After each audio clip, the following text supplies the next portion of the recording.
મારું નામ ખીમાભાઈ વેજાભાઈ ભારાઈ, ગામ માંડોદરા, તાલુકો માણાવદર.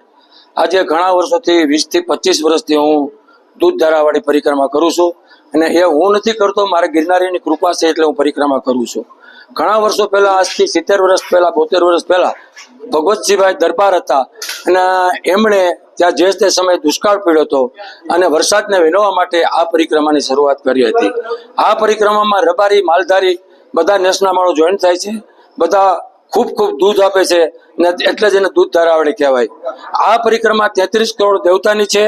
અહીં ગિરનારમાં દત્તના બેસણા છે. અહીં દત્ત મહારાજે 12,000 વર્ષ તપ કર્યું હતું અને આ પર્વતનું નામ રેવંતક પણ છે. અને પહેલાના જમાનામાં પર્વતને પાંખો હતી અને પર્વત ગમે ત્યાં જઈને ઉડીને બેસતા હતા. આજે આપણો ગિરનાર પર્વત છે એ હિમાલયથી પણ આગળની એમની બધી વાર્તા કે એનો ઇતિહાસ છે. અહીં કૃષ્ણ ભગવાન પણ મા અંબાએ આવેલા અને માતાજી એમને દર્શન દીધેલા. 33 કોટી દેવ હતા. વિષ્ણુ ભગવાને કૃષ્ણ ભગવાને પણ એમને બેનના લગ્ન માટે એક પરિક્રમા કરેલી હતી. એની સાથે અન્ય દેવતાઓ હતા, એઓ અહીંયા સ્થાયી થઈ ગયા. અને આ રેવંતક પર્વત છે. અહીં ઘણા માણસો આવે છે. અહીં અત્યારે અમે ફોરેસ્ટ વિભાગ પણ અમને બહુ સહકાર આપે છે. ફોરેસ્ટ વિભાગને પણ અમે વિનંતી કરીએ કે જો કોઈ પોતાની મમતા પૂરી કરવા આવ્યા હોય એમને ઠેસ ન પહોંચે અને એમને થોડીક પણ જવાની છૂટ આપે એવી વિનંતી. અને જનારા ભાઈઓને ખાસ મારી વિનંતી, અહીં પશુ, પક્ષી, પાંભર, ઝાડ બધું હોય, કોઈને નુકસાન ન થાય. અને આ લોકોને જે ફોરેસ્ટ વાળા ઈચ્છે છે એ જ આપણે કરવાનું છે. ગિરનારની પરિક્રમા ફરવાની છે.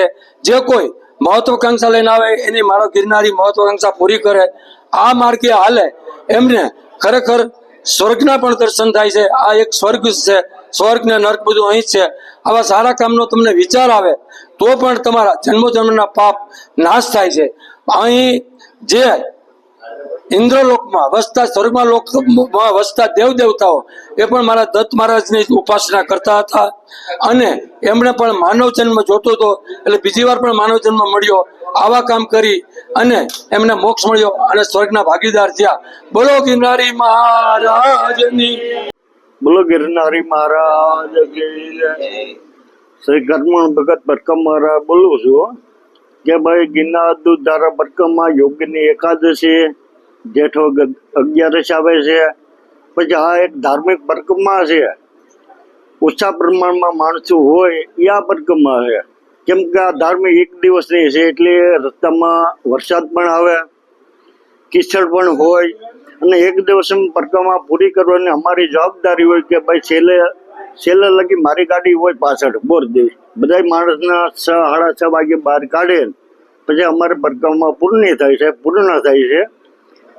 તો કોઈએ જંગલમાં પ્લાસ્ટિક ન લઈ જવું, જંગલના નિયમનું પાલન કરવું, ક્યાંય જંગલમાં ડાવરું જવાનું નહીં, કોઈ હિંસક પ્રાણી હોય ને કોઈને સાળો ન કરવો. અને આપણે એક ધાર્મિક પરિક્રમા છે, ભગવાનનું નામ લેતા પરિક્રમા પૂર્ણ કરવી.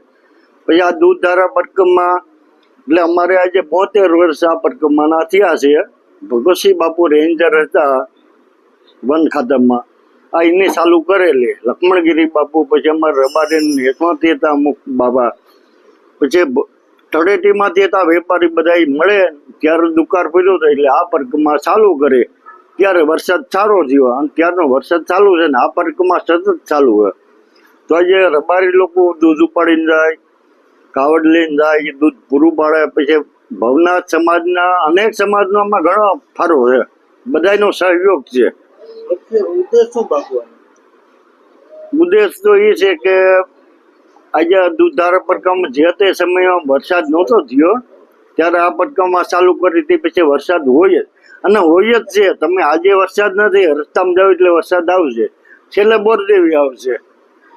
તો વરસાદ આવે અને આ એક ધાર્મિક પરિક્રમા છે. બધા શાંતિપૂર્વક પરિક્રમા કરો અને જંગલ ખાતું બધા માણસોનો અંદર પ્રવેશ આપે એવી હું વિનંતી કરું છું. જય ગિરનારી. જય શ્રી રામ, જય ગિરનારી. હું વિપુલ રાવત, વિશ્વ હિન્દુ પરિષદ જુનાગઢ મહાનગર મંત્રી. આપ સૌને જણાવતા આનંદ થાય કે આ દૂધધારા પરિક્રમા જેઠ વદ 11ના શુભ દિવસે કરવામાં આવે છે. ગિરનારની આસપાસ વસતા તમામ માલધારી સમાજ દ્વારા આ પરંપરા ચાલુ કરવામાં આવેલ છે કે ભાઈ સારો વરસાદ થાય તેમજ આવનારા વર્ષમાં તમામે તમામ અબોલ જીવોને પાણી તેમજ એમની ગિરનારમાં એમની રક્ષા થાય એના માટે થઈને આ પ્રાર્થના માટે દૂધધારા પરિક્રમા કરવામાં આવે છે. આ દૂધધારા પરિક્રમા કર્મણ ભગતની જગ્યાએથી શરૂઆત થાય, ત્યાંથી લંબે હનુમાન તેમજ ભવનાથ સ્થિત મહાદેવ મંદિર તેમજ ગિરનારના તમામે તમામ દેવાલયોમાં થઈ અને આ દૂધધારા પરિક્રમા પૂર્ણ કરવામાં આવે છે. આપ સૌને જણાવતા આનંદ થાય છે કે આવી જ રીતના લોકોની સુખાકારી માટે થતી પરિક્રમા એટલે દૂધધારા પરિક્રમા. બસ આટલું જ. જય ગિરનારી.